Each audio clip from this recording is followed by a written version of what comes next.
পরে হাওয়াই চটি, পরে সাদা শাড়ি, কিন্তু তার আলালের ঘরের দুলাল, তার ভাইপোর, তার তো শীষমহলের মতো আছে, তার তো মজাক করা বাড়ি আছে।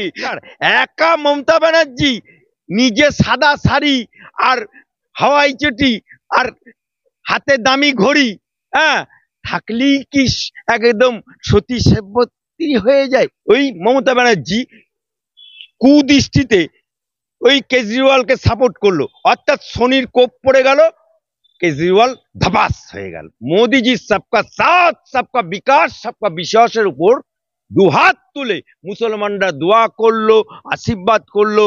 তাই আজকে মুসলমান গুলো বুথগুলোতে, মুসলমান বিধানসভা গুলোতে বিজেপির জয় জয়কার হলো। এবং আমার বাংলাতে কবে গেরুয়া ঝড় বইবে, বাংলার মুসলমানরা কবে বুঝবে, বাংলার মুসলমানরা কবে জাগবে, বাংলার এই সমস্ত তোহা সিদ্দিকীদের মুখে কবে ঝামা ঘষবে। আজকে আম জনতা মুসলমানরা তো ভোট দিয়েছে, কিন্তু ওখানে দিল্লির ইমাম সাহেবরা ভোট দিয়ে দিয়েছে। মোচমানে পেঁদাপেদি হলো, আরাবুল ভার্সেস শওকত মোল্লা। তারপরে বিল্ডিং হেলে পড়ছে, তারপরে অভয়াকাণ্ড নিয়ে হাইকোর্টে এলো, কি না সঞ্জয়ের ফাঁসি চাই বলে আমার আদালতে এলো, থাপ্পড় খেলো। দিল্লিতে কার্যত গেরুয়া ঝড়, এই মুহূর্তে দিল্লিতে গেরুয়া ঝড় বইছে। আমার সঙ্গে রয়েছেন আলী আফজাল চাঁদ, কথা বলবো। বলছি দিল্লিতে কার্যত গেরুয়া ঝড়, কিন্তু বাংলায় কি হবে? বাংলায় আদৌ কি বিজেপি কখনো ক্ষমতায় আসতে পারবে? দেখুন, দিল্লিতে কেজরিওয়াল, এখানে যেমন মমতা ব্যানার্জি সততার প্রতীক ছিল, ওখানে ইমানদারির প্রতীক সেজে উনি ভোট পেয়েছিলেন। কিন্তু সেই ইমানদারি কয়েক বছরের মধ্যেই মদিয়ে, অর্থাৎ মদ কেলেঙ্কারিতে উনি জেলে ঢুকে গেলেন। অর্থাৎ উনি যে ইমানদার না প্রমাণিত হয়ে গেল। জেলে থেকে বেরিয়ে আবার কি বললেন, যে এবারে ক্ষমতায় এলে আবার আমি মুখ্যমন্ত্রী হব, অর্থাৎ কুর্সিকা লোভ, লালচ। অর্থাৎ উনি চলে যাবার আগে বউকে করে গেল, চলে যাবার আগে বউকে করে গেল। কিন্তু এবারে ইলেকশনের সময় আবার বলল যে মুখ্যমন্ত্রী আমি হব, অর্থাৎ কুর্সিকা লোভ, পরিবারতান্ত্রিক। আজকে মোদিজির সবকা সাথ সবকা বিকাশ সবকা বিশ্বাস, এইটাকে রপ্ত করতে গিয়ে দিল্লির মুসলমানদেরকে বিরোধী পক্ষ কংগ্রেস থেকে শুরু করে আপ থেকে শুরু করে সমস্ত বিরোধী দল মুসলমানদেরকে জুজুর ভয় দেখাতো, মুসলমানদেরকে বিজেপির ভয় দেখাতো, মুসলমানদেরকে পাকিস্তানের ভয় দেখাতো, মুসলমানদেরকে মসজিদে আজান দিতে পারবে না জুজুর ভয় দেখাতো। সেই যে ডর, এই ডর কাটাতে মুসলমানদের 25 বছর সময় লেগে গেল। সেই ডর যখন কেটে গেল, তখন মোদিজি সবকা সাথ সবকা বিকাশ সবকা বিশ্বাসের উপর দুহাত তুলে মুসলমানরা দোয়া করলো, আশীর্বাদ করলো। তাই আজকে মুসলমান বুথগুলোতে, মুসলমান বিধানসভাগুলোতে বিজেপির জয় জয়কার হলো। এবং সেখানে শাহিনবাগ সেখানেও জিতে গেল।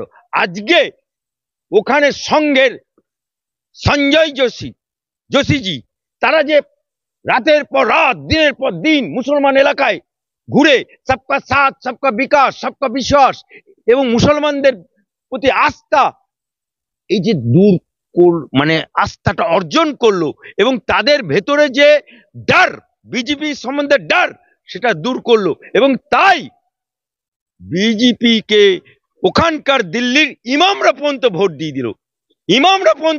দিয়ে দিল। আজকে আম জনতা মুসলমানরা তো ভোট দিয়েছে, কিন্তু ওখানে দিল্লির ইমাম সাহেবরা ভোট দিয়ে দিয়েছে আমার। তাই ওখানে বিজেপির আজকে জয় জয়কার, মসনদে বসতে চলছে, গেরুয়া ঝড় বইছে। আমার বাংলাতে কবে গেরুয়া ঝড় বইবে, বাংলার মুসলমানরা কবে বুঝবে, বাংলার মুসলমানরা কবে জাগবে, বাংলার এই সমস্ত তোহা সিদ্দিকীদের মুখে কবে ঝামা ঘষবে সেটার জন্যই এখন আমরা ওয়েট করছি। কারণ আজকে ট্রেলার হয়ে গেল দিল্লিতে, পিকচার আবি বাকি হয়। 2026 সালে ভারতীয় জনতা পার্টি এখানে আসলে পিকচার দেখিয়ে দেবে। শীষমহলের পতন আপনি দেখুন, মমতা ব্যানার্জিরও পতন হবে। কারণ এই মমতা ব্যানার্জি একটা বাংলায় কথা আছে শনির দশা, তা মমতা ব্যানার্জির দলের শনির দশা চলছে। কিরকম দেখুন, ওর জন্মদিনে মানে ওর দলের জন্মদিনে প্রথম দিনেই মোচমানে পেঁদাপেদি হলো, আরাবুল ভার্সেস শওকত মোল্লা। তারপরে বিল্ডিং হেলে পড়ছে, তারপরে অভয়াকাণ্ড নিয়ে হাইকোর্টে এলো কি না সঞ্জয়ের ফাঁসি চাই বলে আমার আদালতে এলো, থাপ্পড় খেলো। তারপরে ওদের দলের নেতারা মালদাতে গদগদ মুসলমান এলাকায় খুন হচ্ছে, অর্থাৎ শনির দশা শুরু হয়ে গেছে। আর সেই শনির দশা ওই মমতা ব্যানার্জি কুদৃষ্টিতে ওই কেজরিওয়ালকে সাপোর্ট করলো, অর্থাৎ শনির কোপ পড়ে গেল, কেজরিওয়াল ধাপাস হয়ে গেল। আপনি তাহলে মমতা বন্দ্যোপাধ্যায় আর আশীর্বাদ পেয়ে কেজরিওয়াল হেরে গেল, এটা কি করে বলতে পারেন আপনি? আরে মমতা ব্যানার্জি এখন শনির দশা চলছে, শনির দৃষ্টি যেদিকে পড়বে সেদিকে ধূলিসাৎ হয়ে যাবে, সেদিকটাই ধূলিসাৎ হয়ে যাবে। আরে কোথাও মমতাময় তো কেজরিওয়ালকে সাপোর্ট করেছিল, কেজরিওয়ালকে বলেছিল আমি কেজরিওয়ালের পাশে আছি। কেজরিওয়ালের পাশে থাকলো বা দিল্লির জনগণ তো ধুয়ে মুছে সাফ করে দিল, দিল্লির মুসলমানরা তো ধুয়ে মুছে সাফ করে দিল। আম আদমি পার্টির এর প্রতীক ছিল ঝাঁটা, সেখানে শীষমহলের মতো মহল বানিয়েছিল, কিন্তু এখানে তো সততার প্রতীক মমতা বন্দ্যোপাধ্যায়, তার তো টালির চাল। তাই সেখানে তো আপনারা কিছু দেখাতে পারবেন না। আম আদমি পার্টির জন্য যেমন শীষমহলের আপনারা ভিডিও করে দেখিয়েছেন, 12 মিনিটের গ্রাফিক্স করে, দেখুন শীষমহলে কি কি আছে, সেটা 12 লাখ টাকার মানে রীতিমতো দেখা যাচ্ছে, পর্দা থেকে শুরু করে সমস্ত কিছু ঘরের জিনিস, কিন্তু এখানে তো টালির চাল, এখানে দেখাবেন কি? মমতা ব্যানার্জি বহুতই নটঙ্কিবাজ, পরে হাওয়াই চটি, পরে সাদা শাড়ি, কিন্তু তার আলালের ঘরের দুলাল, তার ভাইপোর, তার তো শীষমহলের মতো আছে, তার তো মজাক করা বাড়ি আছে, তার তো বাড়িতে লিফট চলে, তার তো একেবারে মজাক করা পাথর, ইটালিয়ান পাথর আছে, সে তার শান্তিনিকেতনে বাড়ি আছে, ওর তো বিশাল কোটি কোটি টাকা লিফট এন্ড বাউন্স আছে। আর কি দরকার, আর কি দরকার? একা মমতা ব্যানার্জি নিজে সাদা শাড়ি আর হাওয়াই চটি আর হাতে দামি ঘড়ি থাকলেই কি একদম সতী সেবতী হয়ে যায়? তাহলে মমতা ব্যানার্জিকে জিজ্ঞেস করি যে মমতা ব্যানার্জি, তোমার নামের পাশে আগে সততার প্রতীক ছিল, উঠে গেল। তোমার পাশে ডক্টরেট ছিল, উঠে গেল। তোমার পাশে ছিল অগ্নিকোণা, উঠে গেল। উঠতে উঠতে উঠতে আজকে চোরেদের রানী হয়ে গেছো, আজকে ডাকাতের রানী হয়ে গেছো। আর বাংলার বুকে, ভারতবর্ষের বুকে মোদিজির এবং সংঘ পরিবারের উদ্দেশ্য হচ্ছে যে কংগ্রেস মুক্ত ভারত, পরিবারতন্ত্র মুক্ত ভারত।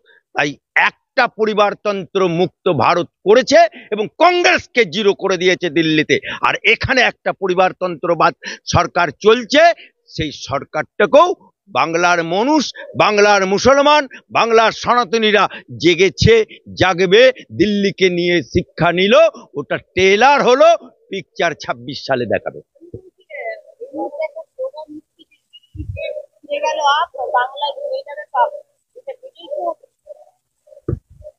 দিল্লিতে ধসে পড়ল আপ, আর বাংলায় 26 সালে একবারে ধূলিসাৎ হবে তৃণমূল।